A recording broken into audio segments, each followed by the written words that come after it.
Come with me to a magical place where being labeled the pork queen is a compliment, where being nice is just a way of life, and where all leaders of the free world must pass through.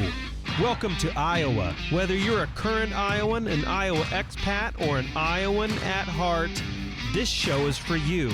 This is the Iowa Podcast. Real Iowans, real talk, no drama. From the Jethro's Barbecue Studio, this is the Iowa Podcast. I'm your guest host today, David Geiger. I've been a farm broadcaster for about 12 years on TV and radio. I also do a podcast myself now called Farm Here Daily. And today, we're going to go over some agriculture aspects, some parts of farming. We're going to chat about that here in a moment. But as a reminder, we are in the Jethro's Barbecue Studio. And there's a special going on here with the Iowa Podcast where if you go to iowapodcast.com and you click the banner at the very top, you will be sent to a link that can get you $30 in gift cards for Jethro's Barbecue if you buy $100 in gift cards. That's a 30% increase, so a lot of barbecue to go around. And speaking of barbecue, that is an important part of the livestock industry, the agriculture industry as well, and we're going to dive into that right now. We have Brian Waddingham with the Coalition to Support Iowa's Farmers. Brian is the executive director there. Thank you so much for joining us on the Iowa Podcast today. Oh, great to be here, David. Brian, just as an introduction, can I get you to just give a brief explanation of what the Coalition is and what it does? Certainly. So the Coalition to Support Iowa's Farmers was started back in 2004 by farmers, for farmers, with the sole purpose of growing Iowa's livestock industry successfully and responsibly. And the Coalition, the last 21 years, we've really focused in on four key components to make that happen. Number one is siting new barns and feedlots in the best locations. Secondly, we work to interpret the more than 250 pages of rules and regulations that apply to livestock farms today. Thirdly, we work to enhance neighbor relations. And then finally, we implement best management practices on the farm. And our favorite is probably planting windbreaks and trees and shrubs on farms today. What do windbreaks, trees, and shrubs do for the average farmer? Oh, trees, we call them the best neighbor enhancer out there. First off, we think that they, really improve neighbor relations because they can improve the aesthetic of that farm. They can provide some visual screening so neighbors aren't looking at barns and feedlots. They're looking at beautiful trees.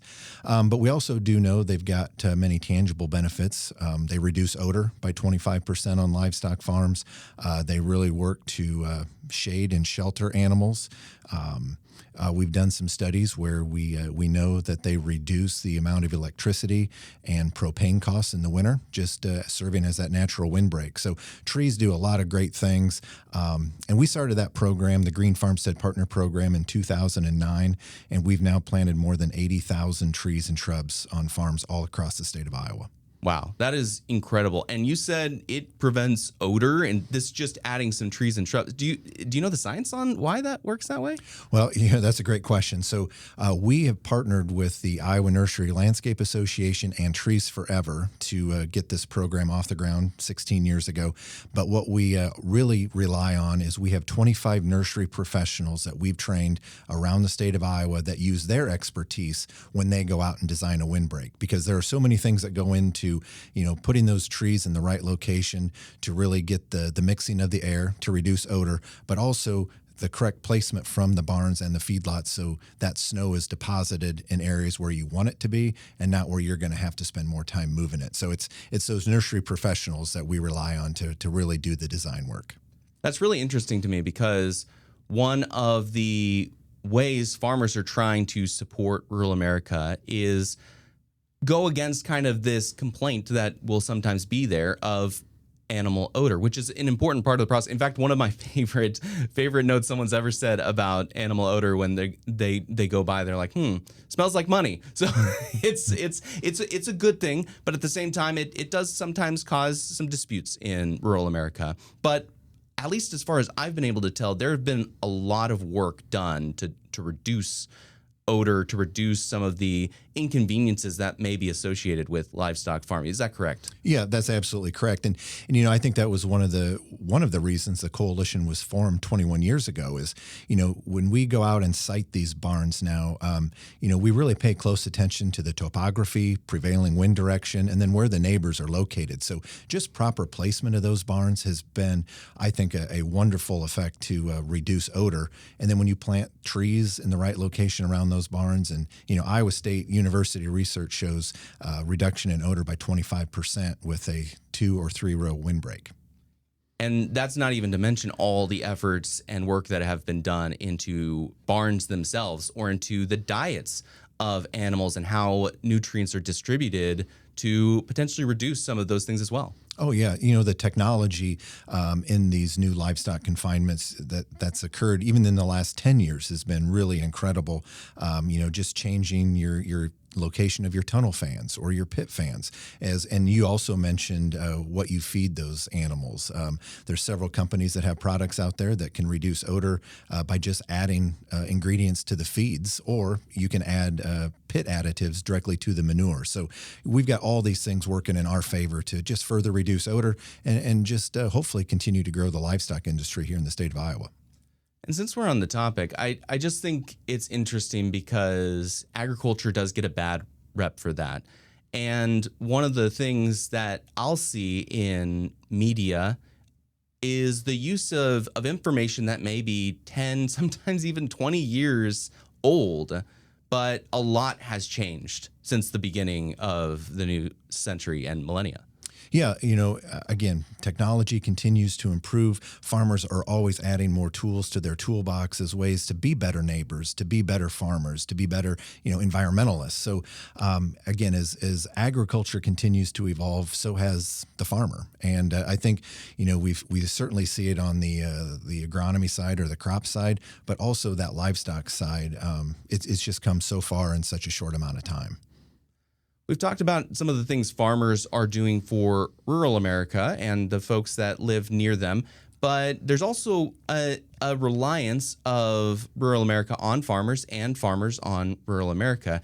As you go around and you visit with all of the communities involved, what do you think is the number one topic that comes up when it comes to livestock farmers in rural America? I think a lot of confusion, maybe. And again, what I would always encourage is if you live in a rural community and there are livestock farmers nearby, I encourage you to reach out to them, stop and ask them, what they're doing, because, I think as livestock farmers, we just take for granted that everybody knows what we do. And at the same time, we take for granted that we know what everybody else is doing, but that doesn't seem to be the case anymore. So, whenever we work with a farm family to put up a new feedlot or a new confinement barn, we encourage them to have an open house and not just invite their friends and family, but invite that community to come out and see what goes on inside those barns or inside those feedlots and ask questions. Because, for instance, a hog barn open house that we had several years ago, we had over 300 people come. Really? Mostly non-ag people, and they were just blown away that inside those barns, those pigs had access to feed and water 24 hours a day. Everything was controlled through a smartphone. So temperature, humidity, everything was just being able to be checked on that. And it was a warm day, and it was probably 20 degrees cooler inside the barn than outside the barn. And I think that was a real eye-opener for a lot of people that, oh, wow, these animals are really cared for. And, we just really didn't know what happened. So always encourage, the non-farming community to stop and talk to a farmer and see what goes on. With fewer than 2% of the population being farmers, I think there is a vast underestimation of how much knowledge is distributed or known among non-farmers, especially in urban areas, but even now in some of the rural communities. I think for the exact reason that you said, there's just not as much interaction. There's not as many ambassadors, or to put it more in a modern term, like PR going on from farmers by farmers. And so that is one of the directions that the coalition works on as well, in terms of having that communication capability for folks out there producing our burgers, our pork chops, our bacon, and the many other products that are made? Yeah. So we obviously, when we work with a family to put up a new livestock facility, we encourage them to reach out to all their neighbors, at least those within a mile, and tell them, hey, this is what we're going to do. This is why we're going to do it. What questions do you have? And have that farmer invite those people over to see what they currently have and how they care for their animals, and being good stewards of their land and their livestock goes so far today. I think, there is a story to be told, but as a farmer, if you're worried about getting chores done and you've got crops to plant and harvest and take care of, there's just not a lot of time left over in the day to get out and tell that story. So again, it's we really encourage, even if you're not building a new barn or feedlot, just continue to reach out and meet those neighbors and have a conversation with them. And you get those blizzard type events, go maybe move some snow for them or check on them and make sure that they're okay. So little things like that, I think, have a really huge impact on improving those farm to non-farm neighbor relationships. Being a good neighbor is just a general good practice, but as a farmer, you have either fewer neighbors or access to more capabilities than your normal neighbor might have. And I think that's a good point to pivot to a work you guys do very frequently across the state of Iowa, which is the Good Farm Neighbor Award. Can you tell me a little bit about that? So the Good Farm Neighbor Award was started back in 2004 along with the coalition, and what it does is it recognizes livestock farmers that go above and beyond to be good stewards of their land, caretakers of their livestock, and active in the community in which they live. And also, we have so many farmers that sit on state and national boards and committees. They don't have to, but they choose to because they want to be involved. But this award then, a neighbor or an acquaintance can nominate them for this award. We have a selection committee that reviews the nominations, and then once approved, we reach out to that family and notify them that, hey, somebody thought highly enough of you as a good farm neighbor to nominate you for this award. And it just is a great way to showcase Iowa's livestock and poultry farmers for the great work they do. And a lot of what they really focus on is conservation practices in the fields. But again, the technology for the livestock, different certifications for animal husbandry, the technology that's used in the barns or the feedlot. So again, it's just a really great way to recognize farmers that go above and beyond. Going above and beyond involves actively participating in the community as well. So you will see plenty of times during the Good Farm Neighbor Award, at least that I've witnessed, where folks are creating these value-added agriculture. They're part of the local businesses. They produce stuff that goes beyond your typical corn, soybeans, beef, pork, and it gets involved with the folks that are around them as well. How does that work?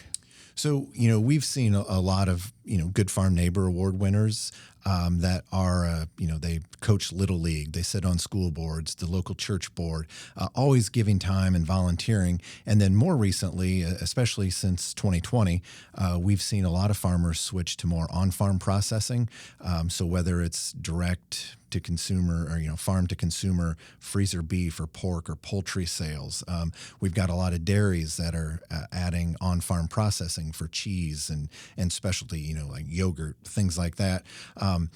All those things really work to, I think, paint a picture too of that farm family telling their story, and then the local community can see what they raise and how it tastes and everything. So anything like that, and again, we've seen a huge uptick in that recently, I think just really goes to help tell that story of modern livestock agriculture today. When I think of some of those value-added agriculture opportunities and having that on-farm processing, I think of a way to provide for the next generation to have a job on the farm and have a place on the farm as it continues to, age, or farmers are becoming older and older, and it becomes harder to stay on the farm or have opportunities there. And that really coincides with what rural America is able to give as well, because many farmers will have a off-farm job or a second job of some kind or a part-time job. So how does that aspect influence livestock farming in Iowa? So I that's a great point, and I think one word can sum it up, and that's diversification. These farmers that have traditionally, produced a commodity, whether it be corn, soybeans, cattle, or hogs, are now really looking as ways to get into specialty markets, whether that's on-farm processing or, raising certain breeds of animals that have a higher demand in food service. But I think that's the key. And, diversification comes in many forms. Maybe you're a dairy farmer that now wants to background some calves, as we start to see, more dairy cross beef type calves. So these dairies can diversify, do that. And that's a great way to bring a son or daughter or grandson or granddaughter back. And then if they want to get into, the specialty, maybe they want to make cheese curds on the farm. And, they brought their son or daughter back from Iowa State and they've got a food science degree. What a great way to really do that. And that makes a spot for them on that farm because, as you know, the cost of buying land and equipment is just skyrocketing. So how can we bring somebody back into the farm without having to invest millions of dollars? This just seems to be a great way to do that. It might get a little too in the weeds on this front, but and maybe not as much affected in the pork side of things, but the cattle side, that used to be something I heard all the time of, you get a few dozen cattle, start up a little pasture operation. But cattle prices have skyrocketed with this historic low of our cattle herd in the U.S. Is that still a viable opportunity with the prices that they are right now? Short answer is yes. I still think that there is I'll call it cautious optimism with the cattle industry today. With record high prices, there's always the fear that at some point you're going to top out and then the market's going to go the other way. But I still think that there are plenty of opportunities, whether it's on the cow-calf side, the background inside, or even finishing cattle today. It still makes a lot of sense to feed our cattle, the crops, to add value to those crops as well. But yeah, short answer is yes, there is opportunities. And again, the consumer is not backing off purchasing that beef in the grocery store or at restaurants. So we know the demand's going to be there, and at least for the foreseeable future, we think prices are going to remain very favorable to raising cattle. And this 100% gets too much into the weeds on the balance between the packer side of things and the farmer side of things, and how it remains profitable in one area and how much of the farm dollar packers get. But to kind of sum it all up, there has been a push towards having more local packing plants and more local Iowa opportunities for our livestock farmers. Can you tell me more about how that works?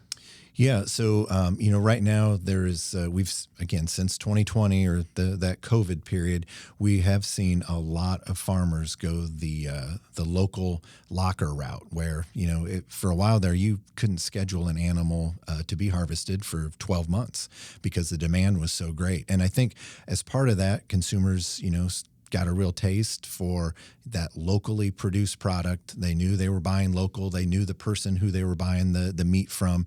And I think, that went a long way to, really kind of boost the on-farm freezer meat sales. And we really haven't seen that change. We've seen the Iowa Department of Ag and Land Stewardship invest some money into the Choose Iowa program. And that's all about local farmers, servicing their local community with food, milk, and other ag type products. If you were to venture a guess or a note into the space of rural America, what would you say is needed to better support Iowa farmers in rural America itself? I think, again, I said it before, but I think it's communication. I think if we can have better dialogue between livestock farmers and their non-farming neighbors or non-farming community members, that would go a long way in both parties better understanding what the other does or wants to see. So we are big advocates for telling agriculture story.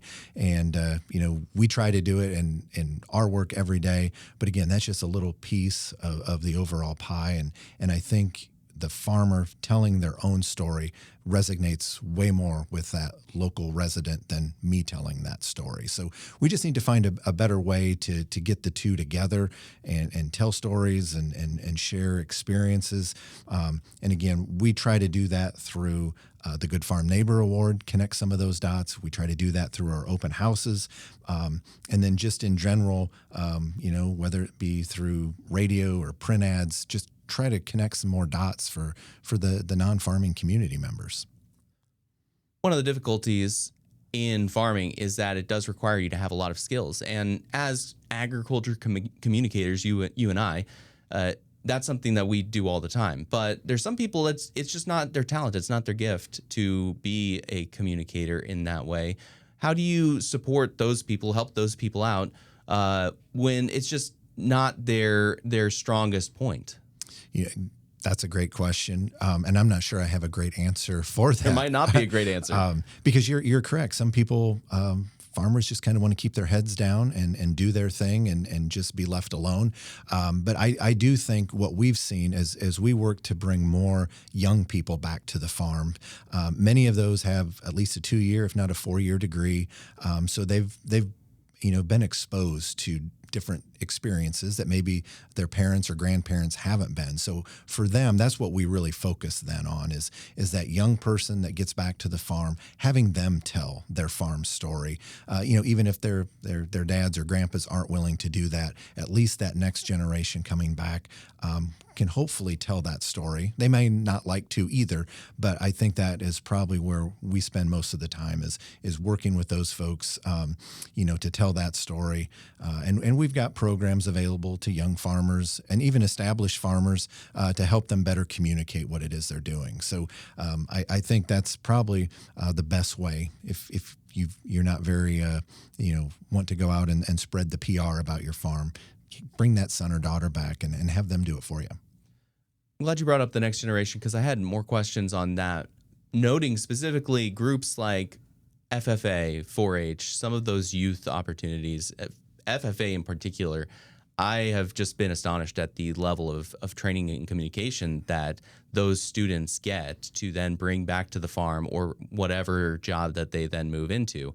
And it makes me think of the opportunities that are provided in agriculture, by agriculture, and by the folks that support agriculture. So when you look at the younger generation, you look at the value-added opportunities that we spoke about that tries to help get them back on the farm. What are some of the challenges of keeping kids on the farm or bringing folks that didn't have a background in farming back to the farm or rural landscape? Yeah, so we I guess I don't want to say partner, but we do involve ourselves quite a bit with FFA here in the state of Iowa. We go to their spring conference every year up in Ames. We partner with them at State Fair on various activities. But we do a survey, and we've done this survey now for, I think it's been 19 years at the FFA Leadership Conference. And we ask them, what are the biggest hurdles to coming back? And the first one, every single year, has been startup costs are just too high. But also what has kind of been on the uptrend here lately is it's insurance. They're worried about paying for health insurance, just being on the farm. And they're just worried about how hard you work for what the reward is sometimes. So those seem to be the three biggest hurdles. But the startup cost thing is by far number one. And again, we work with a lot of different people across the ag landscape to work on programs where we can get lower interest loans, we can get cost share programs for new livestock barns and feedlots. We even started an entirely new program called Building Your Livestock Legacy, which is geared towards connecting those young people that want to get back to the farm with the financial resources necessary to do it. And then also the second part of that program is to work with those established farmers that don't have heirs that want to come back and continue their farming legacy.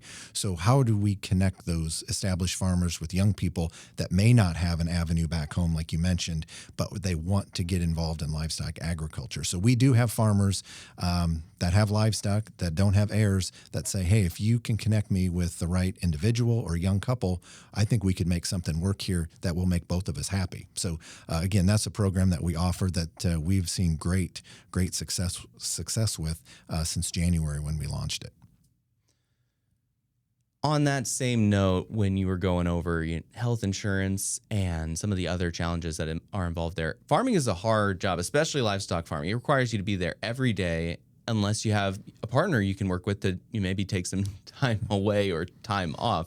And yet farming is also what allows you and me to be able to have 40-hour-a-week job, maybe overtime or another job, and not have to worry about where our food comes from. It's just at the grocery store.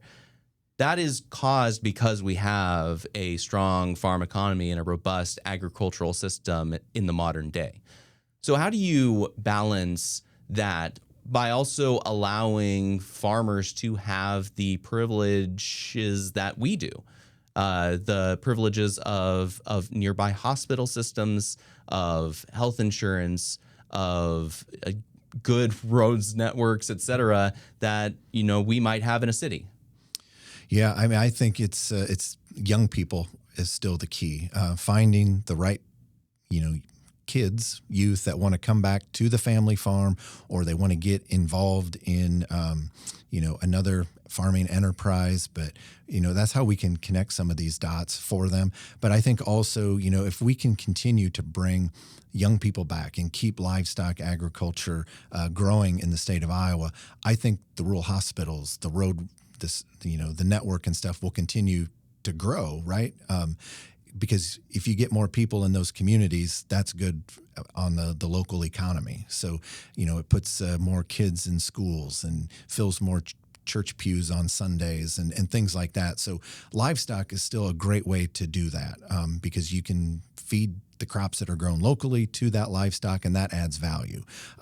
So I do think that we need to continue to really work on finding ways to bring that next generation back to the farm if we want to see the economy grow at that local level. Now, how we do that, I don't have all the answers to, but I do know that USDA and FSA, they have programs, grants, low-interest loans available specifically targeting livestock agriculture and young people to hopefully merge those two and get more livestock and poultry growing here in Iowa. One more note, what is the thing you are most optimistic about, and what can we look forward to from the coalition? I think most optimistic, I do think that there are plenty of opportunities in Iowa's livestock and poultry industries.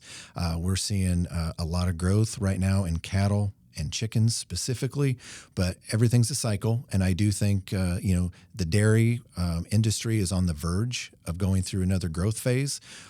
And nothing brings value to a community like dairy cows. Each dairy cow is worth $25,000 to the local economy. Wow. So that's huge. And then also, most people don't associate shrimp farming with agriculture in Iowa, but we have some really fascinating opportunities right now to do some contract feeding with shrimp. Really? Which, you think about demand for seafood, it is increasing every single year. So to grow something like shrimp here in the state of Iowa and supply local grocery stores and restaurants with a homegrown product is pretty cool. So I do think that that's one thing we can look forward to in the future. And the coalition, to answer the second part of your question, we are going to keep evolving along with Iowa agriculture. We cite fish and shrimp farms. We as well as cattle and dairy and hog and turkey and chicken. So we're kind of a one-stop shop for all things livestock right now. But I do think that, again, we'll just continue to evolve and offer more opportunities and try to connect young people with livestock moving forward. Brian Waddingham is the executive director of the Coalition to Support Iowa's Farmers. Brian, thank you so much for joining us on the Iowa Podcast. Thank you, David. From the Jethro's Barbecue Studio, this is the Iowa Podcast. Feel free to visit iowapodcast.com. And thank you so much for joining. Again, this is the Iowa Podcast. I'm guest host David Geiger. You can also find my podcast at fieldforwardmedia.com. It is called Farm Here Daily. Really appreciate you all being here. Hey everyone, Justin here. I get a lot of feedback about this show that a lot of you listen to it while you're at work or while you're driving for your job. So here's my question for you. What were to happen if right now you got clocked or you got severely injured or maybe even you died at work? What would your family do? Yeah, that's what I thought. You don't have an answer for that, do you? And so you're allowing them and you're putting them in a position where they're going to have to pick up all these pieces and figure it out during a traumatic experience. And if you're injured yourself, are you going to make good judgment calls when you're severely injured trying to figure out what to do? Probably not. Nate Bolton came into the studio. He's an Iowa workers' rights attorney to discuss this very topic. What are the options that people have, and should people be prepared for this now? And surprisingly, he had 20 minutes worth of advice for people and how to prepare for these things ahead of time. If you want to make sure your family is prepared in case something happens to you, you need to go listen to that whole show right now, iowapodcast.com/Nate. Again, that's iowapodcast.com/Nate. It's such a good discussion. And to my fellow Iowans, Iowa expats, and Iowans at heart, thanks for listening and subscribing to the Iowa Podcast.